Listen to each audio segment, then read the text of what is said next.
평생 말도 없이 사시더니 마지막까지도 조용하게 가시는군요. 제 아버지가 정말 그렇게 많은 사람들을 구하셨나요? 네, 그런데 그게 전부가 아니에요. 기억하겠습니다. 김병식 소방관님. 구독도 무료, 좋아요도 무료입니다. 꼭 눌러주세요. 이제 오늘의 이야기를 시작합니다. 지방 소도시의 작은 장례식장. 형광등 불빛이 차갑게 내려앉은 빈소에는 국화꽃 몇 송이만이 쓸쓸히 놓여 있었습니다. 벽시계가 오후 3시를 가리키고 있지만 조문객의 발길은 뜸했습니다. 참 아버지답네요. 김선미가 영정사진을 바라보며 쓴웃음을 지었습니다. 41살 직장에서 받은 스트레스로 눈가에 주름이 깊어진 그녀의 얼굴에는 복잡한 감정이 스쳐 지나갔습니다. 검은 상복을 입은 채 의자에 앉아 있는 모습이 어딘지 모르게 어색해 보였습니다. 평생 말도 없이 사시더니 마지막까지도 조용하게 가시는군요. 선미는 아버지 김병식의 영정사진을 다시 한번 올려다봤습니다. 72살의 나이에도 여전히 반듯한 어깨와 굳건한 눈빛을 가진 아버지의 모습이었습니다. 하지만 그 눈빛 속에서 따뜻함을 찾기는 어려웠습니다. 적어도 선미에게는 그랬습니다. 소방관으로 평생을 살았으면서도 정작 집에서는 한마디 말씀도 없으셨죠. 어릴 적 기억이 스쳐 지나갔습니다. 어머니가 떠난 후 아버지와 단둘이 살아온 세월. 아버지는 항상 일찍 나가서 늦게 들어왔고 집에서도 신문을 보거나 텔레비전을 보며 조용히 시간을 보냈습니다. 선미가 학교에서 있었던 일을 이야기해도 고개만 끄덕일 뿐이었습니다. 딸이 결혼한다고 했을 때도 이혼한다고 했을 때도 별다른 반응이 없으셨어요. 선미의 목소리에 서운함이 묻어났습니다. 아버지의 침묵이 무관심인지 아니면 나름의 표현 방식인지 알 수가 없었습니다. 그저 별 볼 일 없는 노인이라고 동네 사람들이 말하는 것처럼 선미에게도 아버지는 그런 존재였습니다. 빈소 문이 삐걱 소리를 내며 열렸습니다. 50대 중반으로 보이는 한 남자가 들어왔습니다. 검은 정장을 입고 국화꽃 한 다발을 들고 있었습니다. 실례합니다. 고 김병식 대원님 빈소가 맞나요? 네, 맞습니다. 누구시죠? 이강태라고 합니다. 예전에 같이 근무했던 후배였습니다. 선미는 고개를 끄덕였습니다. 아버지의 동료라면 몇 명 정도는 올 줄 알았는데 이강태가 첫 번째였습니다. 강태는 조용히 분향을 올리고 절을 한 후 선미에게 다가왔습니다. 많이 힘드시죠? 선배님께서 따님 이야기를 가끔 하셨거든요. 그러셨나요? 집에서는 그런 말씀 한 번 안 하셨는데요. 강태는 잠시 말을 머뭇거렸습니다. 뭔가 말하고 싶은 것이 있어 보였지만 이내 입을 다물었습니다. 워낙 과묵하신 분이셨으니까요. 그래도 딸 자랑은 많이 하셨습니다. 선미는 의아한 표정을 지었습니다. 정말 그랬을까요? 아버지가 자신을 자랑했다는 것이 믿어지지 않았습니다. 평생 칭찬 한마디 들어본 기억이 없었으니까요. 이때 빈소 입구에서 부산한 소리가 들렸습니다. 60대 초반의 여성이 장례식장 직원과 함께 들어오고 있었습니다. 장례회사 직원인 그녀는 이은하였습니다. 제가 오늘 이 빈소를 도와드리게 된 이은하입니다. 은하는 능숙한 손놀림으로 빈소를 정리하기 시작했습니다. 국화꽃을 다시 배치하고 조물록을 정리하며 음식을 준비했습니다.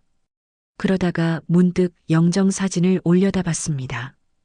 그 순간 은하의 손이 멈췄습니다. 얼굴이 하얗게 질렸습니다. 이분이.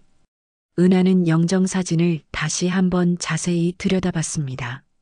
그리고는 손으로 입을 막으며 뒤로 물러섰습니다. 이분이 김병식 씨라고요? 선미와 강태가 동시에 은하를 바라봤습니다. 은하의 목소리에는 분명한 놀라움이 담겨 있었습니다. 왜 그러세요? 뭔가 아시는 게 있나요? 선미가 물었습니다.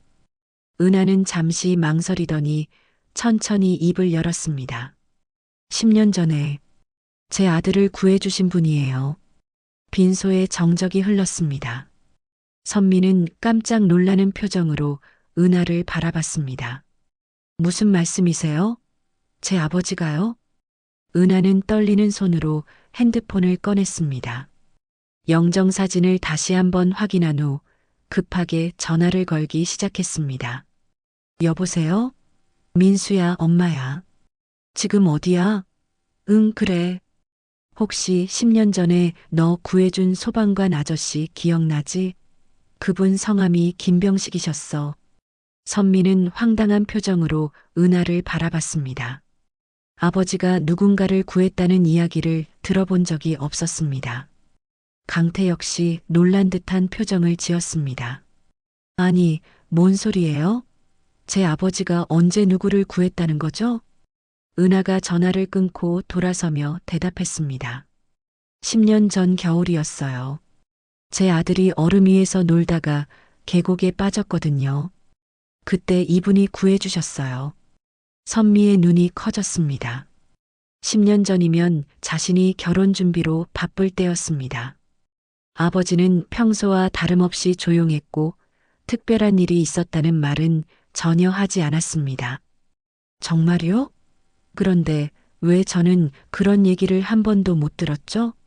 그러게요. 병식 대원님은 그런 일을 별로 말씀 안 하셨거든요. 강태가 고개를 끄덕이며 끼어들었습니다. 그의 표정에는 뭔가 아는 것이 있다는 듯한 기색이 역력했습니다.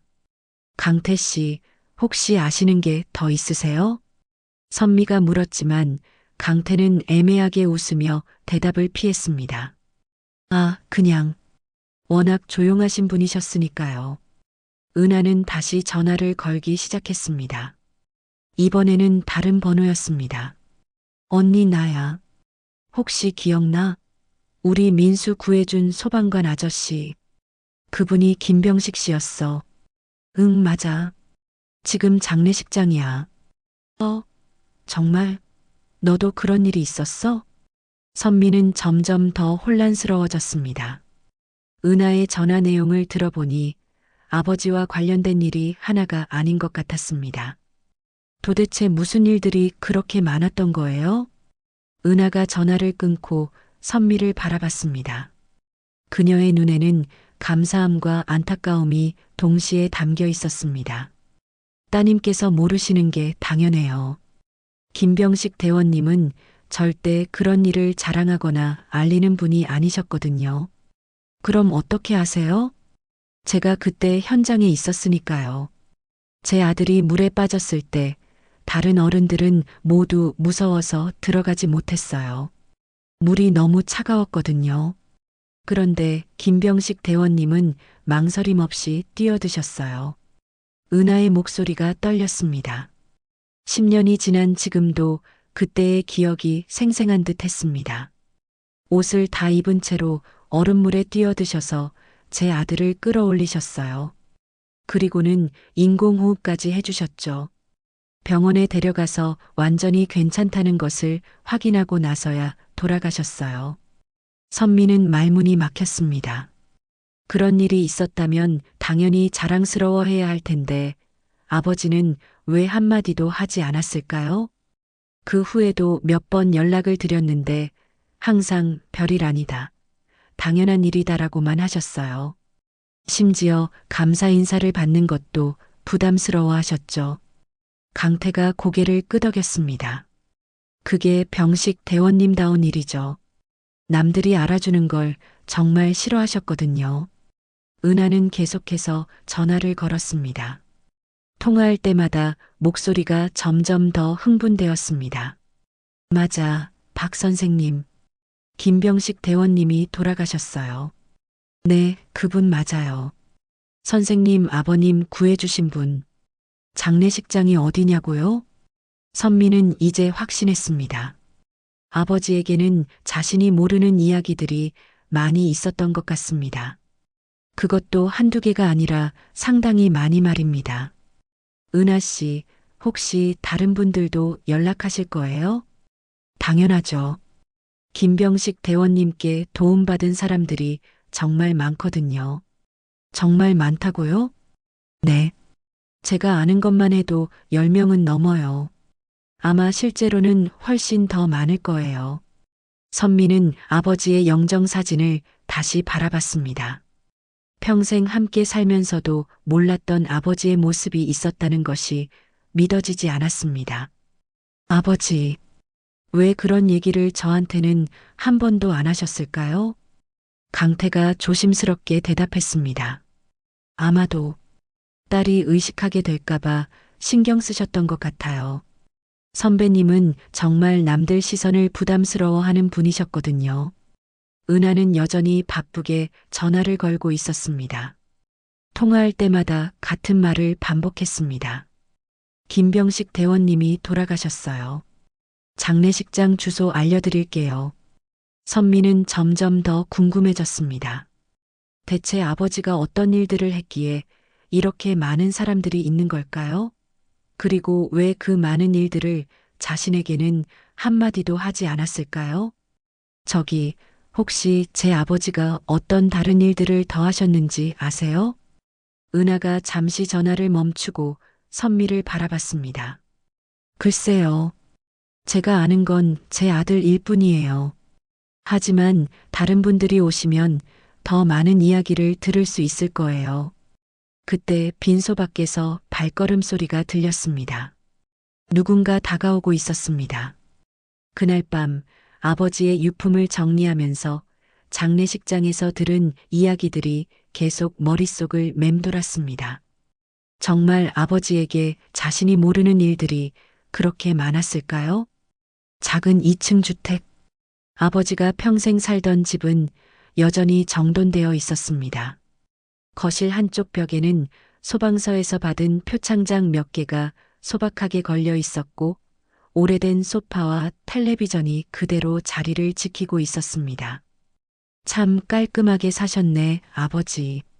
선미는 한숨을 쉬며 서랍장을 열기 시작했습니다. 중요한 서류들을 찾아야 했습니다. 통장, 보험증서, 각종 계약서들. 그런데 맨 아래 서랍에서 낡은 다이어리 한 권이 눈에 띄었습니다. 이건 뭐지? 다이어리는 상당히 오래된 것 같았습니다. 표지가 해져서 글씨가 잘 보이지 않을 정도였습니다. 선미는 조심스럽게 첫 페이지를 넘겼습니다. 2010년 3월 15일 아파트 화재 현장. 김영희 82세 구조 완료. 연기 흡입으로 병원 이송. 가족 연락처 확인함. 선미의 눈이 커졌습니다.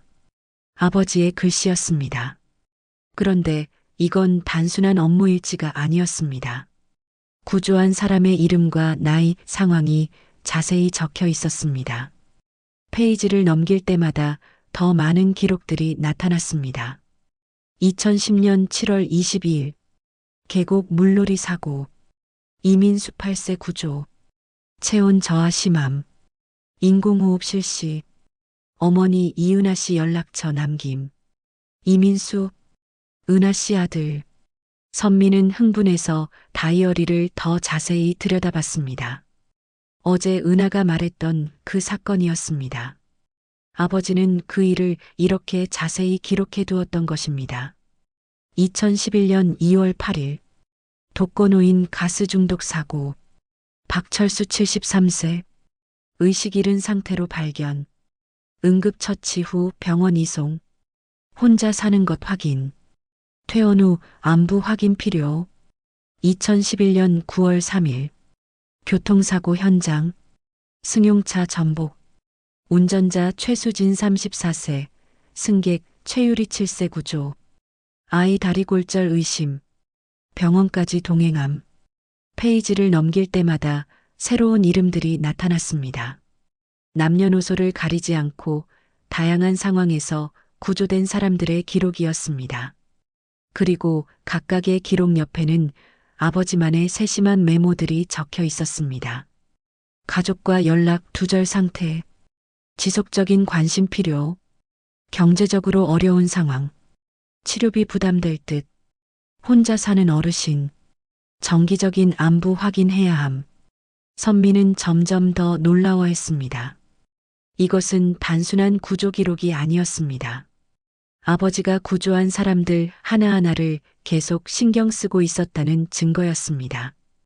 2012년 4월 17일, 아파트 승강기 갇힘 사고, 임신부 한미영 29세 구조, 진통 시작된 상태, 병원 이송 후 무사 출산 확인, 건강한 남아, 임신부까지.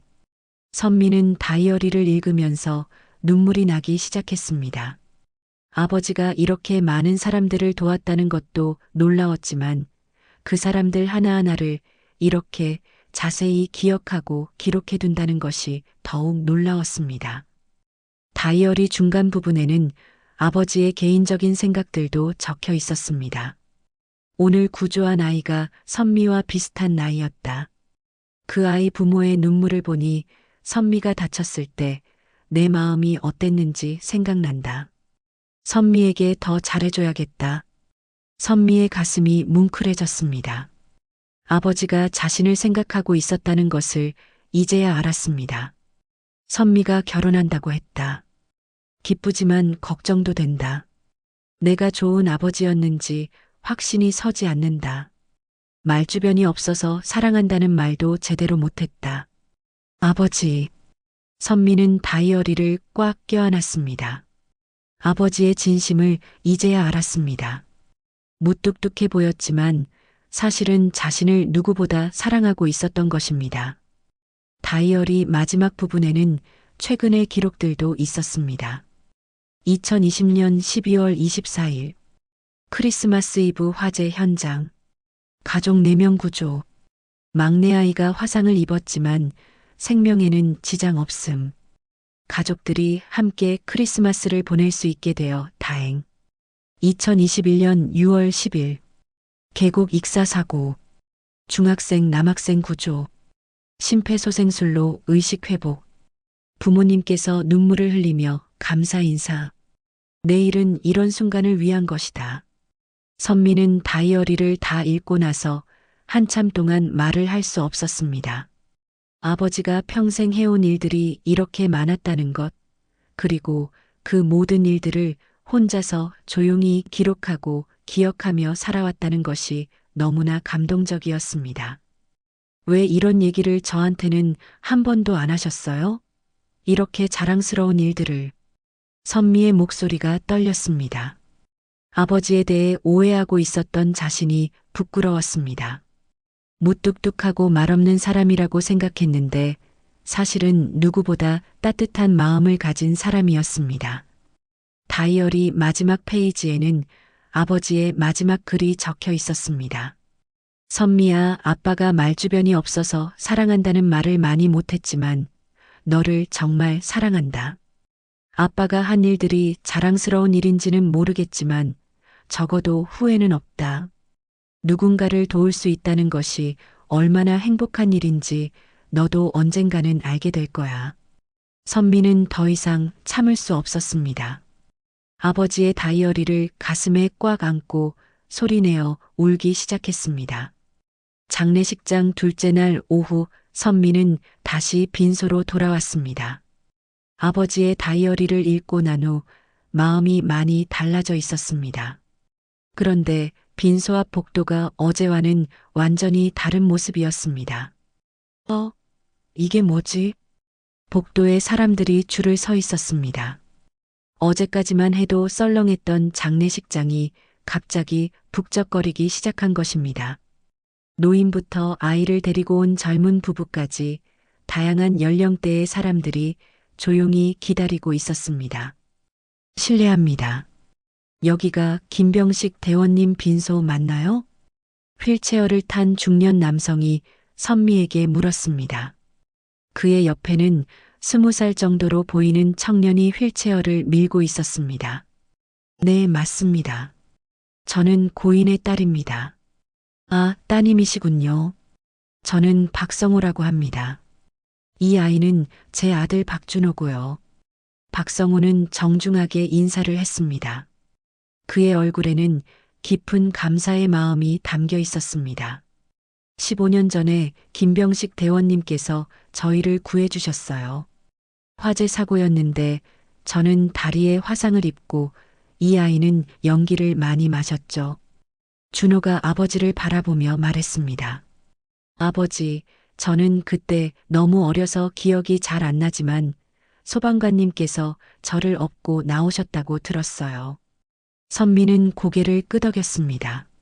아버지의 다이어리에서 본 기억이 났습니다. 박성호, 박준호 부자라는 기록이 있었습니다. 들어가셔서 분양하세요. 박성호 부자가 들어간 후 또 다른 가족이 다가왔습니다. 50대 부부와 20살 정도의 딸이었습니다. 안녕하세요. 저희는 최수진, 최유리 모녀입니다. 선미는 그 이름들을 기억했습니다. 다이어리에 있었던 교통사고, 구조사건이었습니다. 11년 전에 저희가 교통사고를 당했을 때 소방관님께서 구해주셨어요. 이 아이가 그때 7살이었는데 다리가 부러져서 많이 아파했거든요.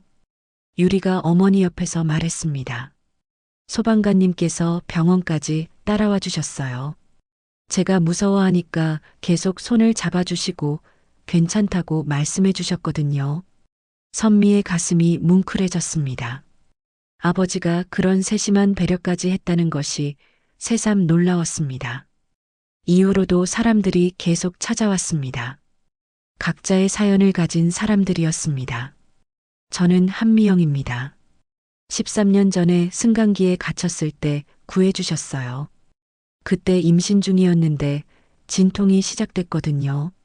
저는 그때 태어난 아들 한지훈입니다.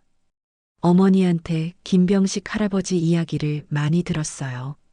지훈은 이제 중학생이 된 듬직한 소년이었습니다. 어머니와 함께 정중하게 절을 올렸습니다. 할머니 손을 잡고 온 초등학생도 있었습니다. 할머니, 이분이 그때 할머니 구해주신 분이에요? 그래, 영수야. 할머니가 연기 때문에 쓰러졌을 때 이분이 구해주셨어. 90이 넘어 보이는 할머니는 김영이었습니다. 다이어리에서 본 첫 번째 기록의 주인공이었습니다. 따님, 정말 좋은 아버지를 두셨어요. 이분이 아니었다면 저는 지금 여기 없었을 거예요. 할머니의 말에 선미는 고개를 숙였습니다. 부끄러웠습니다. 이렇게 많은 사람들이 아버지를 기억하고 감사해야 하는데 정작 딸인 자신은 아버지의 진가를 전혀 모르고 있었으니까요. 오후 4시가 되자 빈소 안이 가득 찼습니다. 어제까지만 해도 텅 비어있던 공간이 이제는 사람들로 북적거렸습니다. 모두들 조용히 분향을 올리고 절을 한 후 선미에게 자신만의 이야기를 들려주었습니다. 김병식 대원님이 저희 아이 생명을 구해주셨어요. 화재 현장에서 저를 업고 나와주셨어요. 의식을 잃고 쓰러져 있을 때 발견해서 살려주셨어요. 모든 이야기가 감동적이었습니다. 그리고 모든 사람들이 공통적으로 하는 말이 있었습니다. 김병식 대원님은 절대 자랑하지 않으셨어요. 감사 인사를 드리려고 해도 당연한 일이라고 하시면서 사양하셨어요. 정말 겸손하신 분이셨어요. 선미는 사람들의 이야기를 들으면서 아버지에 대해 완전히 새롭게 알게 되었습니다. 집에서는 말없고 무뚝뚝했지만 밖에서는 누구보다 따뜻하고 헌신적인 사람이었던 것입니다. 저녁 무렵 은하가 선미에게 다가왔습니다. 따님, 내일은 더 많은 분들이 오실 것 같아요. 제가 연락드린 분들이 또 다른 분들에게 소식을 전하고 있거든요. 정말요? 네. 고인께 도움받은 분들이 생각보다 훨씬 많아요. 아마 따님도 몰랐던 일들이 많을 거예요. 선미는 아버지의 영정사진을 바라봤습니다. 여전히 무뚝뚝한 표정이었지만 이제는 그 속에 숨겨진 따뜻함이 보이는 것 같았습니다. 그때 빈소 밖에서 웅성거리는 소리가 들렸습니다. 더 많은 사람들이 도착한 것 같았습니다.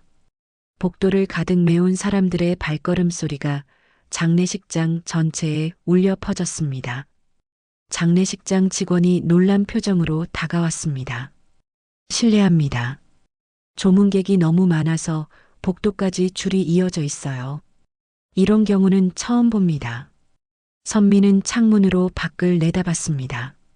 장례식장 입구부터 주차장까지 사람들이 길게 줄을 서 있었습니다. 모두 아버지를 찾아온 사람들이었습니다. 아버지, 이렇게 많은 분들이 아버지를 기억하고 계셨네요. 셋째 날 아침, 선미는 일찍 장례식장에 도착했습니다. 어젯밤 집에서 잠을 제대로 이루지 못했습니다. 아버지에 대한 생각들이 머릿속을 계속 맴돌았기 때문입니다. 정말 자신이 아버지에 대해 아무것도 몰랐던 걸까요? 빈소 앞에는 벌써부터 사람들이 모여 있었습니다. 어제보다 더 많은 사람들이었습니다. 연령대도 더욱 다양했습니다. 유모차를 끌고 온 젊은 엄마부터 지팡이를 짚고 온 할아버지까지 정말 다양한 사람들이 아버지를 찾아왔습니다. 따님, 안녕하세요. 뒤에서 익숙한 목소리가 들렸습니다. 돌아보니 강태였습니다. 안녕하세요. 일찍 오셨네요. 네. 사실 어제 집에 가서 생각해 봤는데 따님께 말씀드려야 할 이야기가 있을 것 같아서요. 강태의 표정이 진지했습니다. 뭔가 중요한 이야기가 있는 것 같았습니다. 무슨 이야기인가요? 따님이 선배님에 대해 많이 모르신다는 걸 어제 알았거든요. 그래서 제가 아는 이야기를 좀 들려드리고 싶어서요. 선미는 강태와 함께 빈소 한쪽 구석으로 자리를 옮겼습니다. 사람들이 많아서 조용히 대화하기 어려웠기 때문입니다. 제 아버지가 정말 그렇게 많은 사람들을 구하셨나요? 네. 그런데 그게 전부가 아니에요. 강태가 주변을 살펴본 후 목소리를 낮췄습니다. 선배님은 구조 활동 외에도 개인적으로 많은 일들을 하셨어요. 주변에 알려지지 않게 정말 조용히요. 어떤 일들이요?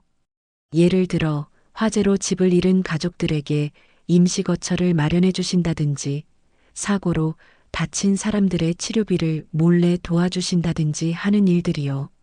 선미의 눈이 커졌습니다. 그런 일들까지 하셨다는 것인가요? 정말요? 네. 저도 처음에는 몰랐어요. 그런데 몇 년 전에 우연히 알게 됐거든요. 선배님이 은행에서 나오시는 걸 봤는데 나중에 알고 보니 어떤 가족의 치료비를 송금하고 계셨더라고요. 강태는 계속해서 이야기를 들려주었습니다. 그분은 정말 특별한 분이셨어요. 다른 소방관들은 현장에서 구조 활동이 끝나면 그걸로 끝이잖아요. 그런데 선배님은 그 후까지 계속 신경 쓰셨어요. 그래서 그 다이어리에 그렇게 자세한 기록들이 있었던 거군요. 다이어리요? 선미는 어제 발견한 아버지의 다이어리에 대해 이야기했습니다. 강태는 놀란 표정을 지었습니다. 정말 그런 기록을 남기셨군요. 역시 선배님다워요. 제가 그런 일들을 모르고 있다는 게 아쉽네요. 강태가 잠시 망설이더니 조심스럽게 대답했습니다. 아마도 병식 대원님께서 따님이 부담스러워 하실까봐 그랬던 것 같아요. 부담스럽다고요? 네. 병식 대원님은 항상 말씀하셨거든요. 내 딸이 아버지 때문에 주목받는 건 싫다고요. 선미는 이해할 수 없다는 표정을 지었습니다. 주목받는 게 왜 나쁜 건가요? 그렇게 훌륭한 일을 하시면서요. 병식 대원님은 정말 겸손한 분이셨어요. 남들이 알아주는 걸 정말 싫어하셨거든요. 특히 언론에 나오는 걸 극도로 싫어하셨어요. 강태는 과거의 기억을 떠올리며 말을 이었습니다. 한 번은 큰 화재 현장에서 6명을 구조하신 적이 있어요. 그때 신문사에서 취재를 요청했는데 병식 대원님이 완강히 거부하셨어요. 내 일일 뿐이다. 특별할 게 없다고 하시면서요. 그랬군요. 그리고 따님 이야기를 할 때는 항상 조심스러워 하셨어요. 선미가 아버지 때문에 어려운 일을 겪으면 안 된다고 하시면서요. 선미는 가슴이 뭉클해졌습니다. 아버지가 자신을 그렇게 생각하고 있었다는 것이 너무나 감동적이었습니다. 그런데 정작 따님께서는 아버지를 오해하고 계셨던 거네요. 네, 정말 부끄러워요. 아버지가 무뚝뚝하고 감정 표현을 잘 못하는 분이라고만 생각했거든요. 강태가 선미의 어깨를 가볍게 두드렸습니다. 하지만 이제라도 알게 되셨잖아요. 병식 대원님께서 얼마나 따님을 사랑하셨는지요. 그때 빈소 앞에서 웅성거리는 소리가 더 커졌습니다. 더 많은 사람들이 도착한 것 같았습니다. 강태 씨, 혹시 오늘 몇 명이나 더 올 것 같아요? 글쎄요. 제가 알기로는 병식 대원님께 도움받은 분들이 정말 많거든요. 아마 따님이 상상하시는 것보다 훨씬 많을 거예요. 선미는 창문으로 밖을 내다봤습니다. 장례식장 주차장이 가득 찼고 길가에도 차들이 줄지어 서 있었습니다. 이럴 줄 몰랐어요. 이렇게 많은 분들이 아버지를 기억하고 계실 줄은. 병식 대원님은 정말 특별한 분이셨어요. 소방관으로서도 한 사람으로서도요. 강태의 말에 선미는 고개를 끄덕였습니다. 이제 조금씩 아버지의 진면목을 알아가고 있었습니다. 강태 씨, 혹시 아버지가 저에 대해서 어떤 말씀을 하셨는지 더 들려주실 수 있나요? 물론이죠. 병식 대원님은 항상 따님 자랑을 하셨거든요. 선미의 눈에 눈물이 맺혔습니다. 아버지가 자신을 자랑했다는 것이 믿어지지 않았지만 동시에 너무나 고맙고 미안했습니다. 어떤 자랑을요? 따님이 열심히 일하신다는 것, 착하게 자랐다는 것, 혼자서도 잘 살아간다는 것. 정말 많은 이야기를 하셨어요. 선미는 더 이상 참을 수 없었습니다. 아버지에 대한 오해와 자신의 부족함에 대한 후회로 눈물이 쏟아져 내렸습니다. 선미는 아버지 집에 잠시 다시 들렀습니다. 아직 정리하지 못한 유품들이 많이 남아 있었습니다. 특히 창고 쪽은 한 번도 제대로 들여다보지 않았었습니다. 아버지가 살아계실 때도 창고는 항상 잠겨 있었습니다. 뭐가 이렇게 많이 있을까?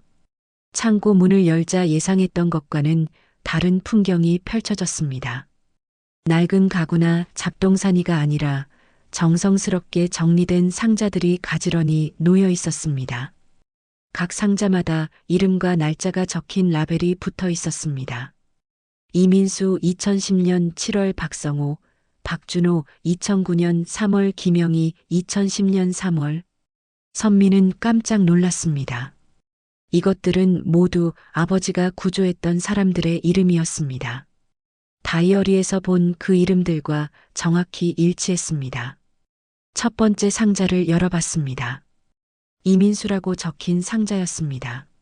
안에는 신문 스크랩, 병원 진료 기록 사본, 그리고 이은하가 보낸 감사 편지들이 들어 있었습니다. 김병식 대원님께 민수가 완전히 회복되었습니다. 정말 감사합니다. 대원님이 아니었다면 우리 민수는. 편지들을 읽으면서 선미의 가슴이 뭉클해졌습니다. 아버지가 이런 편지들을 모두 소중히 보관하고 있었다는 것이 놀라웠습니다. 다른 상자도 열어봤습니다. 박성우 부자의 상자에는 준호가 보낸 그림들이 들어 있었습니다. 어린아이가 그린 그림이었지만 김병식 아저씨 고마워요라는 글씨가 정성스럽게 적혀 있었습니다. 김영희 할머니의 상자에는 할머니가 직접 써준 요리 레시피들이 들어 있었습니다.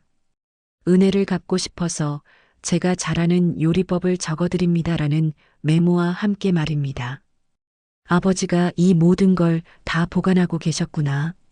선미는 상자들을 하나씩 열어보며 감동의 연속이었습니다.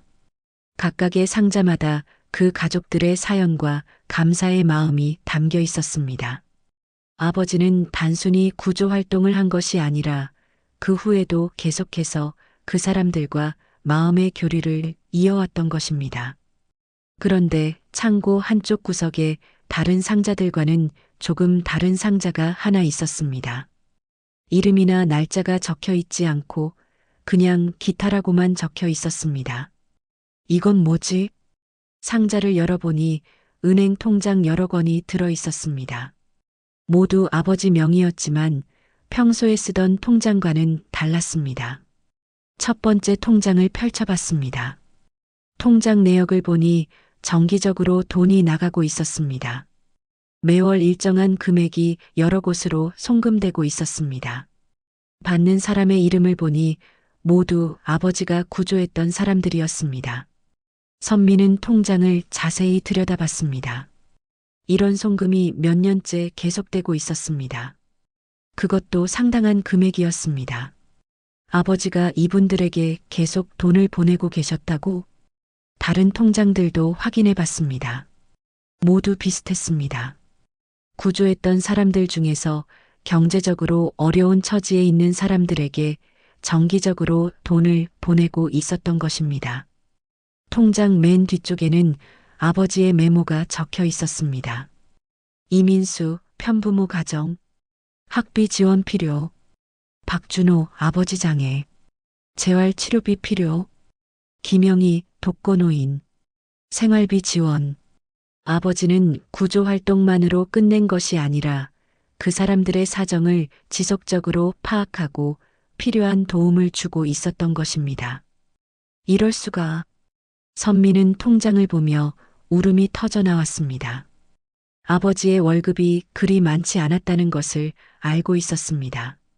그런데 그 적은 월급에서 이렇게 많은 돈을 다른 사람들을 위해 쓰고 있었던 것입니다.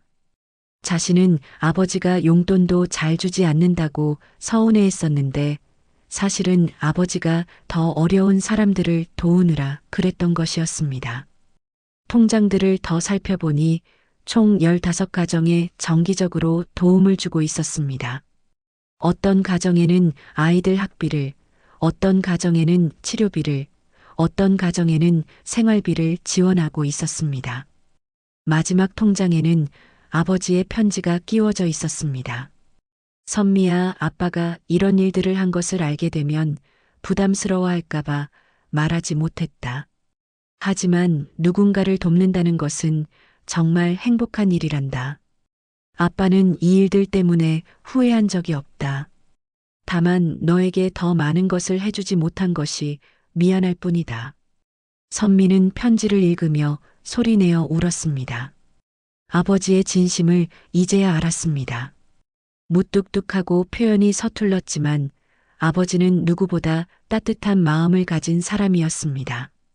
아버지, 저는 왜 이런 것도 몰랐을까요? 저는 정말 무심한 딸이었어요. 선미는 창고 바닥에 주저앉아 한참 동안 울었습니다. 아버지에 대한 오해, 자신의 이기심, 그리고 이제야 알게 된 아버지의 사랑에 대한 감동이 모두 뒤섞여 있었습니다. 해가 지기 시작할 무렵 선미는 모든 통장과 편지들을 가방에 넣고 장례식장으로 향했습니다. 이제 정말로 아버지가 어떤 분이었는지 알 것 같았습니다. 그리고 내일은 아버지의 마지막 날이었습니다. 더 많은 사람들이 올 것이고 아버지를 제대로 배웅해드려야 했습니다. 장례식 마지막 날 아침, 선미는 일찍 장례식장에 도착했습니다. 오늘은 발인식이 있는 날이었습니다. 아버지를 마지막으로 배웅하는 날이었습니다. 하지만 장례식장 앞 풍경은 선미의 예상을 완전히 뛰어넘었습니다. 이게 대체 뭐예요? 장례식장 입구부터 길 건너편까지 사람들이 길게 줄을 서 있었습니다. 그 줄이 어디까지 이어져 있는지 끝이 보이지 않을 정도였습니다. 수백 명의 사람들이 조용히 순서를 기다리며 서 있었습니다. 따님, 안녕하세요. 은하가 다가왔습니다. 그녀의 얼굴에는 놀라움과 감동이 동시에 담겨 있었습니다. 은하 씨, 이 사람들이 모두 네, 모두 김병식 대원님을 찾아오신 분들이에요. 어젯밤부터 오기 시작하셔서 새벽에는 이미 이렇게 많았어요. 선미는 믿을 수 없다는 표정으로 줄을 바라봤습니다. 휠체어를 탄 사람들, 아이들을 데리고 온 가족들, 지팡이를 짚고 온 어르신들, 정말 다양한 사람들이 아버지를 찾아왔습니다. 장례식장 직원이 당황한 표정으로 다가왔습니다. 죄송합니다. 이런 경우는 정말 처음이에요. 조문객이 너무 많아서 교통 정리까지 해야 할 것 같습니다. 정말 미안해요. 이렇게 될 줄 몰랐어요. 아니에요. 오히려 감동적입니다. 고인께서 정말 많은 분들에게 사랑받으셨나 봐요. 선미는 빈소로 들어갔습니다. 어제까지만 해도 조용했던 빈소가 이미 사람들로 가득 차 있었습니다. 모든 자리가 차서 서 있는 사람들도 많았습니다. 아버지, 이렇게 많은 분들이 아버지를 기억하고 계셨네요. 아버지의 영정사진 앞에는 국화꽃이 산더미처럼 쌓여 있었습니다. 어제까지는 몇 송이뿐이었는데 하룻밤 사이에 이렇게 많은 꽃들이 도착한 것입니다. 발인식이 시작되었습니다. 원래는 간단하게 치를 예정이었지만 이렇게 많은 사람들이 와서 제대로 된 의식을 치르게 되었습니다. 고 김병식 소방관의 발인식을 시작하겠습니다. 빈소 안이 조용해졌습니다. 하지만 밖에서는 여전히 사람들이 줄을 서서 기다리고 있었습니다. 유족을 대표해서 딸 김선미 씨께서 인사 말씀을 하시겠습니다. 선미는 떨리는 마음으로 앞으로 나섰습니다. 이렇게 많은 사람들 앞에서 말을 해야 한다니 긴장이 되었습니다. 안녕하세요. 고 김병식의 딸 김선미입니다. 선미의 목소리가 떨렸습니다. 하지만 사람들은 모두 조용히 경청하고 있었습니다. 먼저 저희 아버지를 위해 이렇게 많이 와주신 모든 분들께 진심으로 감사드립니다. 선미는 잠시 말을 멈추고 사람들을 둘러봤습니다. 모든 얼굴에 진심 어린 애도의 마음이 담겨 있었습니다. 사실 저는 며칠 전까지만 해도 아버지가 어떤 분이었는지 제대로 몰랐습니다. 사람들이 고개를 끄덕였습니다. 선미는 용기를 내어 계속 말했습니다. 집에서는 말씀이 없으시고 무뚝뚝하셔서 저는 아버지가 저를 사랑하시는지도 확신할 수 없었습니다. 선미의 목소리에 감정이 섞였습니다. 하지만 이번에 여러분들을 만나면서 알게 되었습니다. 제 아버지가 얼마나 많은 분들을 도우셨는지, 얼마나 따뜻한 마음을 가지신 분이었는지 말입니다. 사람들 사이에서 훌쩍이는 소리가 들렸습니다. 아버지는 자신이 한 일들을 절대 자랑하지 않으셨습니다. 심지어 가족인 저에게도 말씀하지 않으셨죠. 하지만 여러분들이 기억해주고 계셨기에 저는 이제야 진짜 아버지를 알게 되었습니다. 선미는 잠시 울음을 참았습니다. 아버지, 정말 자랑스럽습니다. 그리고 죄송합니다. 아버지의 진가를 알아보지 못한 딸이어서 정말 죄송합니다. 빈소 안이 조용해졌습니다. 많은 사람들이 눈물을 흘리고 있었습니다. 앞으로 저는 아버지를 자랑스럽게 생각하며 살겠습니다. 그리고 아버지처럼 다른 사람을 돕는 일에 힘쓰겠습니다. 선미는 아버지의 영정 사진을 바라보며 마지막 인사를 했습니다. 아버지, 안녕히 가세요. 사랑합니다. 발인식이 끝나고 연결식이 시작되었습니다. 관을 연구차에 모시는 순간 밖에서 기다리던 수백 명의 사람들이 모두 고개를 숙였습니다. 김병식 소방관님, 감사했습니다. 편히 쉬세요. 잊지 않겠습니다. 여기저기서 작별 인사가 들렸습니다. 어떤 사람들은 소리내어 울었고 어떤 사람들은 조용히 합장하며 기도했습니다. 연구차가 출발하자 사람들이 길 양쪽으로 도열했습니다. 마치 영웅을 배웅하는 것 같았습니다. 장례식장에서 화장장까지 가는 길에 계속해서 사람들이 서 있었습니다. 아버지, 이렇게 많은 분들이 아버지를 사랑하고 계셨네요. 선미는 연구차 안에서 창밖을 바라보며 눈물을 흘렸습니다. 아버지가 얼마나 훌륭한 분이었는지 이제야 알았습니다. 그때 강태가 선미 옆에 앉아 말했습니다. 선배님께서 이 모습을 보신다면 정말 놀라실 거예요. 본인이 이렇게 많은 사람들에게 사랑받고 있다는 걸 아셨을까요? 선미는 고개를 끄덕였습니다. 아마 모르셨을 거예요. 아버지는 정말 겸손한 분이셨으니까요. 화장장에 도착했을 때 선미는 또 한 번 놀라지 않을 수 없었습니다. 장례식장에서부터 따라온 사람들뿐만 아니라 화장장에서 기다리고 있던 사람들도 있었습니다. 방송국 취재진들도 와 있었습니다. 실례합니다. 저희는 지역 방송국 기자인데요. 고 김병식 대원님에 대해 취재를 하고 싶습니다. 기자가 선미에게 다가왔습니다. 선미는 잠시 망설였습니다. 아버지가 언론 노출을 싫어하셨다는 강태의 말이 떠올랐기 때문입니다. 아버지께서 생전에 언론 인터뷰를 싫어하셨거든요. 그렇다면 저희가 직접 시민들을 인터뷰하겠습니다. 고인의 선행을 알리는 것도 의미가 있을 것 같아서요. 선미는 고개를 끄덕였습니다.